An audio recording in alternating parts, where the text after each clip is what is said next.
Star Wars Episode 1, The Phantom Menace, really established a brand new universe and brought an entire generation of Star Wars fans into things.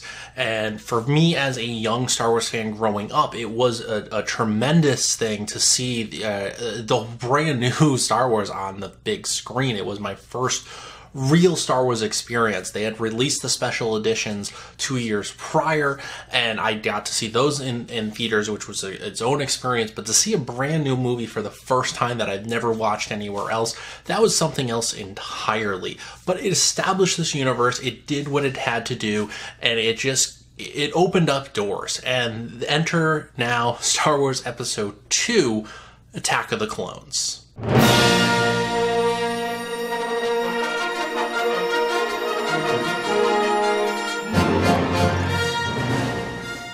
Star Wars fans are already used to the second episode kind of taking a darker approach to things, with Empire Strikes Back being probably one of the darkest movies ever and kind of really ending on a kind of a bummer note.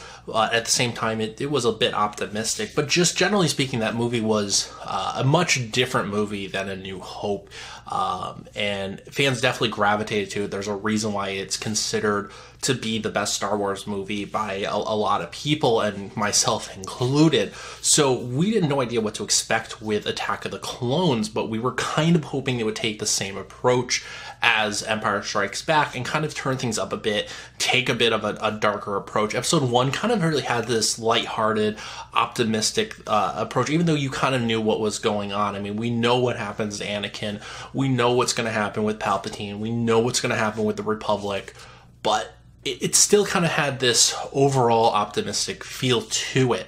We were hoping Attack of the Clones would kind of really disregard that and just take a completely different approach and kind of bring things a bit more down to earth, and just take a bit of a turn as opposed to The Phantom Menace.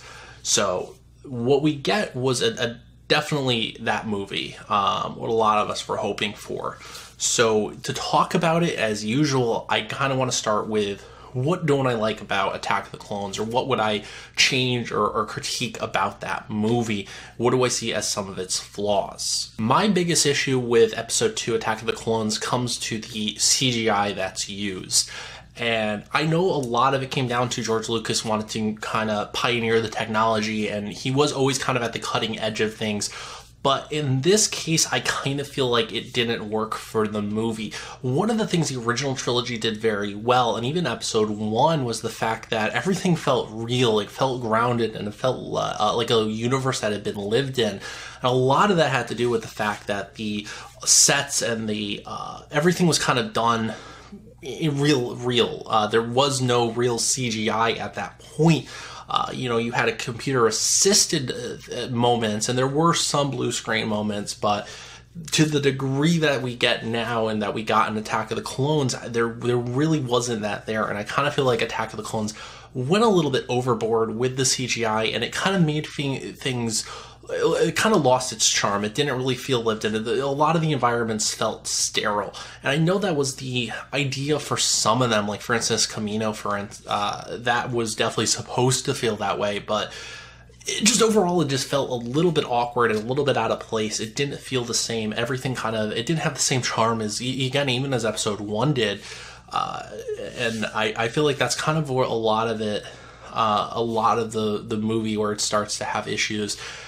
And for its time, a lot of the CGI isn't that bad. There's some really fantastic moments and really well done CGI moments, but it's just the overabundance of CGI in this movie that I kind of didn't like. And I mean, there's some on location sets.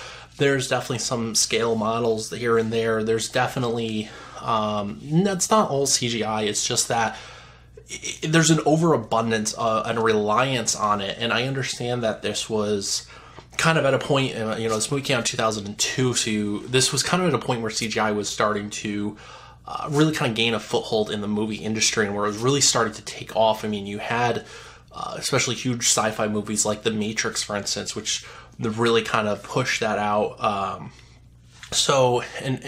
understand from that perspective that they were trying to push technology and that was the point of Star Wars, was, and ILM that was born from it was a whole company built around that idea of pushing technology, but it just kind of felt like it didn't fit with this universe and didn't really fit with things. And that's unfortunate. And I think that that's something that really kind of holds this movie back. I feel like had not all the sets been there, or had they kind of worked in some more practical effects and some more, actual models and things, I think it kind of would have worked a little bit better.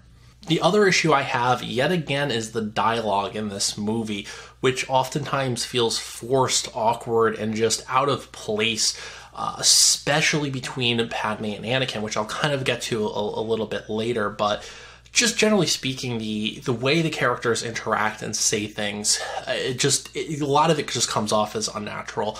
And sometimes it's the actors themselves, but I think it's more to do with the actual script and specifically the dialogue between the characters when you get them, interacting. And I think some of them did a very good job with it. McGregor, again, is doing a fantastic performance. Ian McDermott's gives a great performance. Samuel L. Jackson he's doing a Samuel L. Jackson thing in the Star Wars universe. But just overall, I think that the dialogue between the characters could have used a lot of work. I feel like some of I feel like they tried to make things too formal at times in terms of, instead of being more conversational. And it feels like, again, a lot of this was written as a novelization, for instance, rather than an actual script or thinking about how people actually interact and how people actually talk. Going along with the awkward dialogue, the other issue that I feel a lot of people take with this movie, and I actually agree, is the romance between Padme and Anakin. And a lot of it has to do with the dialogue, but a lot of it more so has to do with the setup itself. It feels forced, it feels weird, and it feels out of place. The movie kind of kicks off with Anakin riding up to see Padme, and he's super nervous, and you could tell he's kind of he kind of talks about being in love with her, or not in love with her, but you kind of get the sense that he's had a crush on her. But supposedly from the movie, he hasn't seen her since episode 1, or maybe a little bit after that. But it's been a really long time, he says, since he's actually seen her. And he was 9 at the time, 9 or 10 in the universe when he last saw her. And I get that the whole thing is he was, on Tatooine, and he thought she was an angel, so obviously he's kind of going to obsess over her, but it comes off really, really kind of awkward and creepy that he would be that obsessed with her. I mean, it's kind of cool to see, that he's going to go see her as somebody he saw and had a big adventure with, and obviously, that's kind of cool, but the love aspect of it, and he's so defensive about it, and I get it's trying to be, he's a moody teenager, and the whole thing is also that not just he's a moody teenager, but he has his own issues. He is, was too old to be he was really not supposed to be a Jedi. He was too old, and they're kind of trying to put that on display as well. But just it comes off in the beginning as creepy, and then it gets even worse as they as he takes that protective detail and tries to feels like he's almost trying to manipulate her into love, and then it feels like she just falls in love out of nowhere. He comes off, generally speaking, as just being a creep, and suddenly she's in love with him, and they're having this moment, and it just feels so out of place, especially for her character. And I don't necessarily dislike the love scenes themselves. It's something I've kind of come around to.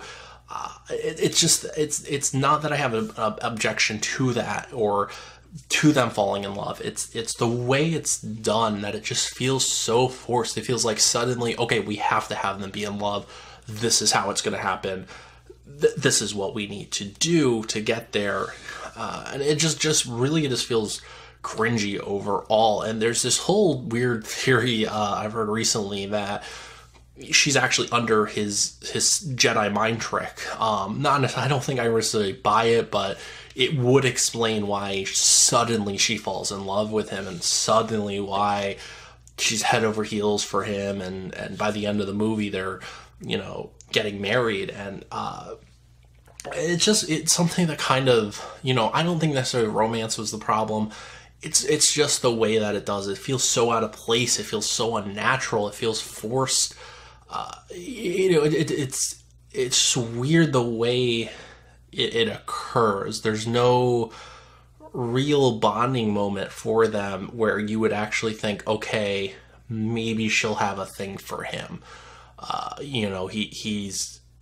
She's older, she's more mature than him, she's definitely more level-headed than him, and suddenly she's just, head over heels for him. It just really doesn't work, and I know I'm kind of probably going a little bit too long on this, but that's one thing I really kind of feel like bogs this movie down, is the way the romance was done. I know a lot of people have a problem with the romance in this movie. I just think it's more the way it was done necessarily than the fact that it's there in the first place. So let's talk about what Attack of the Clones actually does very well, and what its strengths are, and why I think it kind of ultimately overcomes those negative things. Now, I will say this, Attack of the Clones is probably my least favorite of the trilogy. I think that it's the weak link. I think it's, unfortunately, because of that, I think the romance that I talked about, I think does kind of bring it down enough to the point where it becomes my least favorite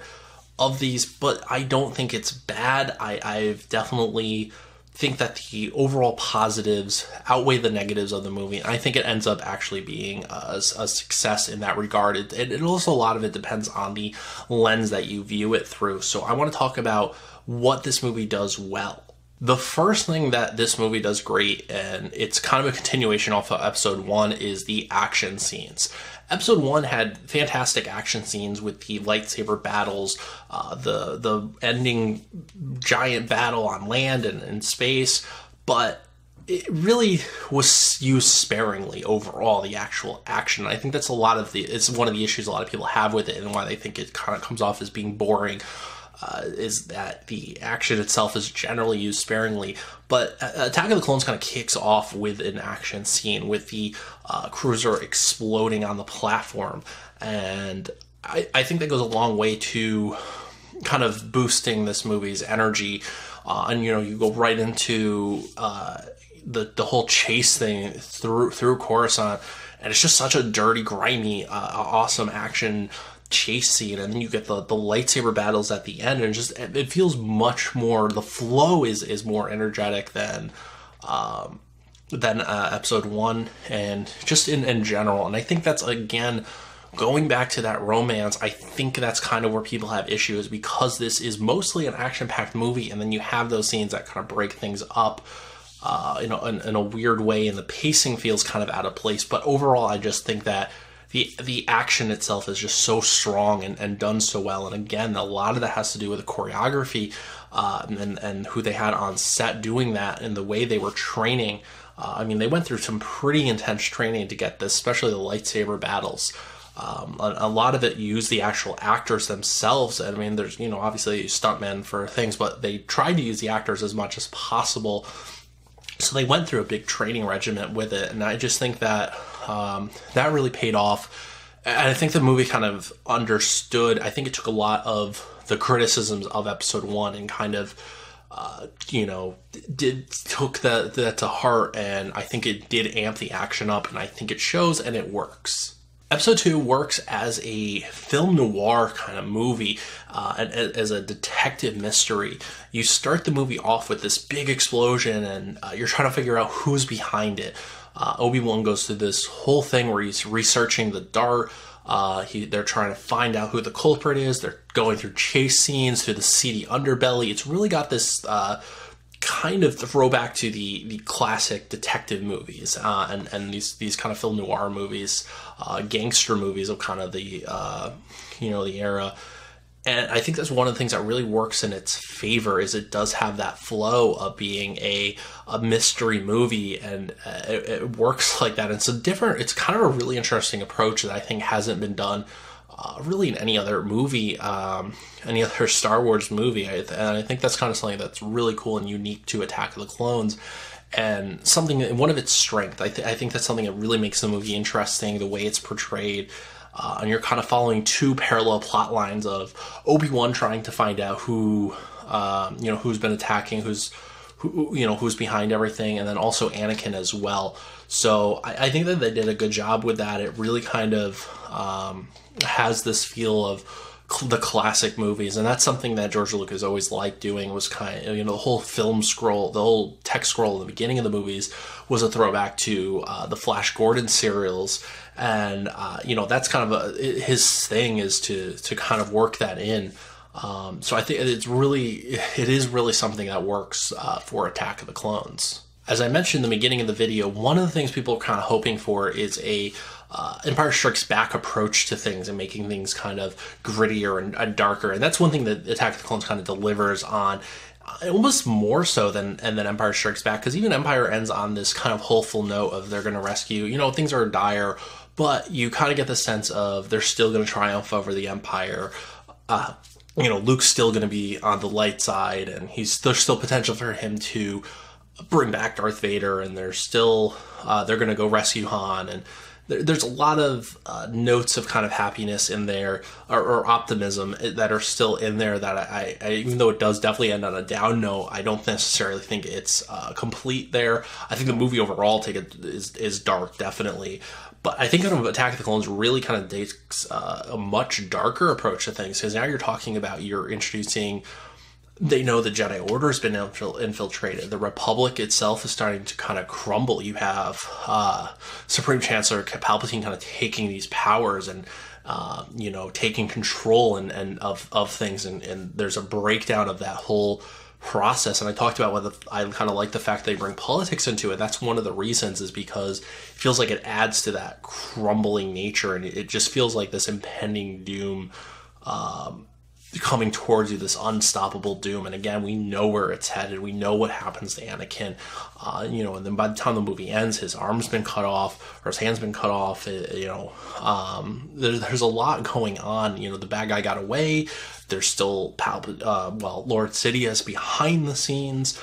There's now a Clone Wars that's starting. You're talking about there's now a huge army involved. There's a lot going on, and I think it definitely delivered in that sense, where it feels like a much darker movie compared to Episode 1, and the darkness also kind of goes along with the actual cinematography, or the art direction in this movie, because it is a darker movie overall. I mean, you've got a lot of scenes, like the whole factory scene, which is dimly lit, and generally you've got the seedy underbelly of Coruscant, which even with the bright neon signs is still kind of a dark scene. So it's tonally a dark movie, but it's also physically a dark movie as well. And I that's something I kind of enjoy, that you really get this overall package of it being a definitely a more depressing movie overall. And again, we know where it's leading, so it would have been a little bit awkward if they had kept that same tone as Episode 1 going, and I think that it was the right choice to do it in this way, and I'm glad that they did that. And it just delivered definitely a more aggressive movie, and kind of delivered something I was looking for personally, and I feel like a lot of people were as well. Continuing off that darkness that this movie brings, another thing it does well is Palpatine himself, and Ian McDiarmid is fantastic in this movie, and he's a great actor overall, but just in this movie it's very, very kind of slimy and just gross, and he's collecting this power, but he's trying to sound reluctant, that he doesn't want it, that it's a burden to him. But you clearly get the sense that he's enjoying it, and there's this distrust between him and Yoda, for instance. And then you also get the sense that there's really good scenes between him and Anakin, where he's kind of grooming Anakin to be, eventually become Darth Vader and become his, his servant. And you really kind of start to feel that in this movie, and it builds that relationship, because during the original trilogy you're kind of wondering, like, where did that come from, why is Darth Vader serving Emperor Palpatine, and where does that come from? Is it just because he's so powerful? And Darth Vader's powerful. Is he supposed to be the most powerful? There's a lot of questions, and this kind of answers them and directs it, and it's something I really like. The scenes between the two are just well done. I mean, for all the criticism I give the dialogue in this movie, those scenes work, I think. There's definitely some moments that sound kind of cringy and don't really come off as being natural, but I think it's just the power of the actors in those scenes, and that's something I gotta commend Hayden Christensen, because he gets a lot of flack in these movies for bad acting, but I feel like a lot of that has to do, again, the same thing with Jake Lloyd, where he's a fairly new actor. I mean, Hayden Christensen prior to this really had not been in many feature films or really any at all. Maybe one, I think, or I'm not even sure at that point if he had been. So he was fairly new to the whole movie scene, and to get these weirdly written dialogue parts, I think he overcame that and did a really good job, and the best he probably could do. I don't see many other actors being able to kind of handle those scenes better than he really did. I still think it would have felt the same wooden, and the same criticisms that people kind of levy at him, I think, would have been levied at really any actor at that point had they gone with even a more seasoned veteran. But those scenes, I think, between him and Palpatine really reflect what could have been, and the best of it. I think when they're done, when the dialogue is written well, everything kind of comes together, and I think just pairing Hayden Christensen with a veteran actor like Ian McDiarmid, I think, went a long way. And those scenes are just absolutely fantastic, and he does a great job with it. And you really get a sense of what's to come, and that kind of goes back to what I was talking about, it being darker. Is this movie really kind of is a really long way to foreshadow what's happening. There's this, like I mentioned, a real kind of sense of impending doom, and a lot of that has to do with Ian McDiarmid. We know what he turns into. We know who he is. And it's great to kind of see that on the screen like that, and I think that those scenes kind of really elevate things just overall. So while there are a lot of things that Episode 2 Attack of the Clones doesn't do so great, that kind of bog it down a little bit and unfortunately turn it into my least favorite prequel, there's so much there to like and to enjoy and to kind of find joy in. And I think that just overall those positive aspects of it overcome the negativity behind it and turn it into something that isn't bad.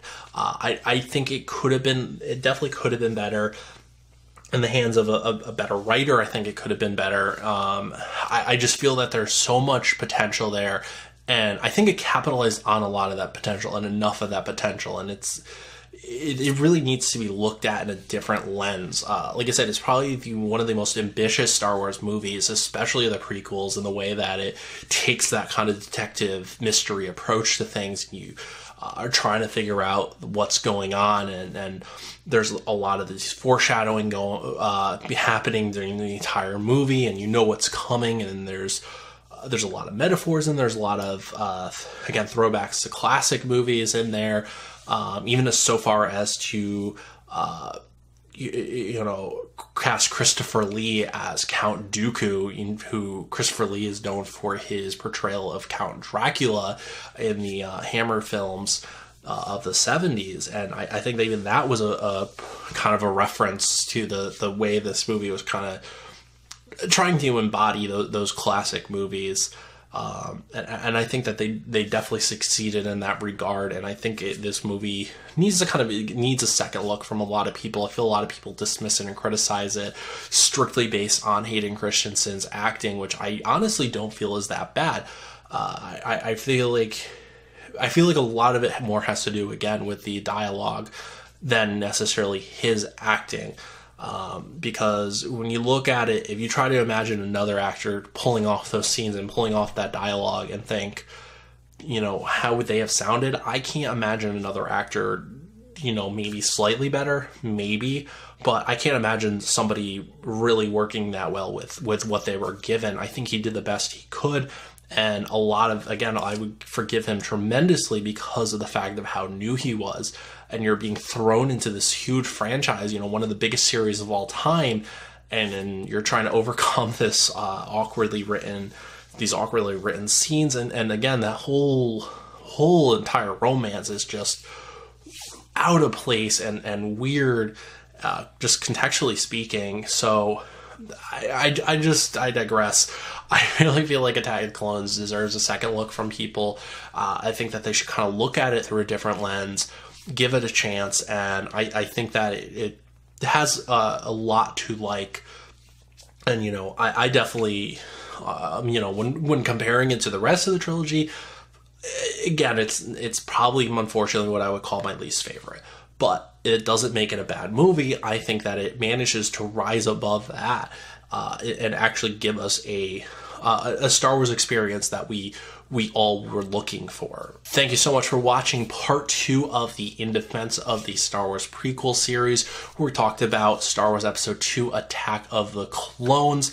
Next time, we're going to be taking a look at the conclusion to the prequel trilogy, Episode 3, Revenge of the Sith. As well as after that, we're going to be discussing overall the entire package of the Star Wars prequels and discussing them as a whole. So make sure you join me next time as we continue on again with Episode 3, Revenge of the Sith. Let me know what you thought down below in the comments. Do you like Attack of the Clones? Do you agree with my assessment of it? Or are you kind of in the general camp of it being terrible and not being able to kind of overcome the cringiness of those romance scenes and things like that? Make sure you like this video, subscribe to the channel for more videos, as well as support me online on Twitter at Metalloud, on Facebook, facebook.com/Metalloud, Instagram, metal_loud, and as well as you want to donate to the Patreon, it is patreon.com/Metalloud.